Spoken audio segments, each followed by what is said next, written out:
ڕاپەڕینە مەزنەکەی ساڵی 1991 گەلی کورد تەنها لە هەولێر و سلێمانی و دووهەک نەوەستا. لە 20 ئازاردا کەڵپەی جەماوەری شۆڕش گەشتە کەرکووک و بەرەی کوردستانی ئەو کات بە پاڵپشتی دانیشتوانی شارەکە توانی مژدەی سەرکەوتنی ڕاپەڕینی جەماوەری کوردستان لە کەرکووکەوە ڕابگەێنێت.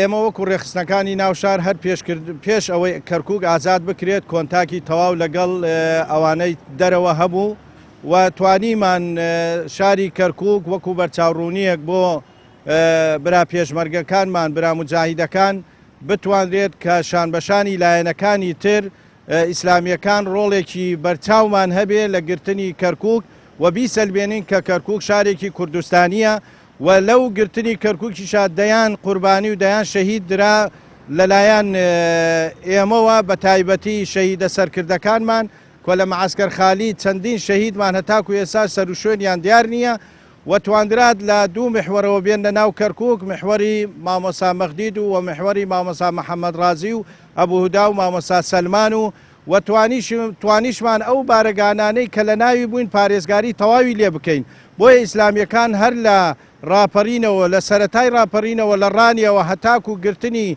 کەرکووک کە شارێکی کوردستانیە بیسەلمێنێ بۆ ڕژێمی بەعز بەڵێ ئیسلامیش لەگەڵ شانبەشانی لایەنەکانی تر ڕۆڵی ئیجابیان هەبوو. هەرچەندە ئازادکردنی کەرکووک کەمی خایاند و پیلانە نێودەوڵەتی و ئیقلیمەکان لە بەرژەوەندی کورد نەبوو، بەڵام لە ساڵی 2003 جارێکی تر دەرفەت بۆ کورد هاتە پێش و نەیتوانی کێشەی چەندین ساڵەی کەرکووک یەکلایی بکاتەوە. بەرپرسێکی کۆمەڵ ئیسلامی لە کەرکووک هۆکاری لە دەستدانی ئەو دەرفەتانە بۆ ململانەی حزبی حزبە دەسەڵاتدارەکان دەگێڕێتەوە. بەرپرسێکی یەکێتیش دەڵێت ئامانجی ڕاپەڕین لە کەرکووک هێشتا نەهاتۆتە دی. پارتی و پارێزگاری پێشووی کەرکووکیش بە بەرپرسیاری لە دەستدانی جارێکی تری کەرکووک دەزانێت. ڕاپەڕینانی کە بوون لە بەهاری ساڵی 91 نەمانتوانی ئەو ئامانجانی کە هەن لە ڕاپەڕین ئەو دەستکەوتانە بپارێزین.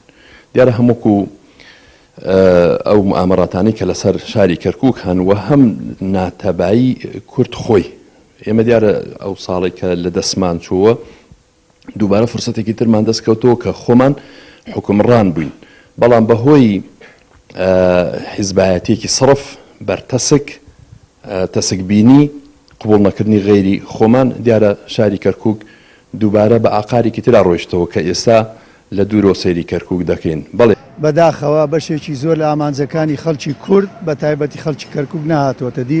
لەوانەیە لە هەرێمی کوردستان هەندێک لە ئامانجەکان ئامانجی حزبی یا ئامانجی ئەشخاصی ناو حزبیەکان بەدیهاتێ، بەڵام لە کەرکووک نە ئامانجی حزبی نە ئامانجی نەتەوەیی نە ئامانجی هاوڵاتیەکان لەسەر نیوەی ناتۆتە دی. بە پلەی یەک پارتی دیموکراتی کوردستان کاک مەسعود و جێگرەکەی ئەو کاتەی کاک مەسعود و جێگرەکەی دکتۆر نەزمەدین لەم کێشەی ئێستا لە کەرکووک ڕۆداوە نەرچێکیان بەرپرسیارن لە مێژووشا بەرپرسیارن چکەمێ ئێمە پیان مانوت ئاڵای کوردستان ئەوە تا لە حەمرین هەڵدراوە. ئێمە نامانەوە جارێکی تر لێرە کێشەی کورد و تورکمان وەک 59 دروست بێ وەک خەڵکی شارەکە پیان مانوت ڕفراندۆم لە هەموو کوردستانە بکەن. ئێمە لەگەڵ دەوڵەتی کوردین لەگەڵ ئەوە نین شارەکە تێک بدەن، بەڵام بە قسەی کەرکووچیەکانیان نەکردا.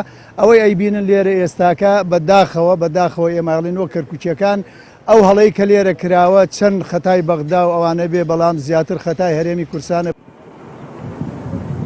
تێپەڕبوونی 28 ساڵ بەسەر ڕاپەڕینی کەرکووک و ڕزگارکردنی لە دەستدام و دەستگادا پۆلۆسێنەرەکانی ڕژێمی بەعەس لە کاتێکدایە. شارەکەی ئێستا بەهۆی هەڵەکانی یەکێتی و پارتی و ململانەی ئەو دوو حزبە لەسەر بەرژەوەندیە حزبیەکانیان لەژێر دەسەڵاتێکی سەربازی زۆرە ملێدایە و کورد وەکو ساڵانی پێش ڕاپەڕین هیچ دەسەڵاتێکی نییە. چیانووری کەناڵی ئاسمانی پەیام، کەرکووک.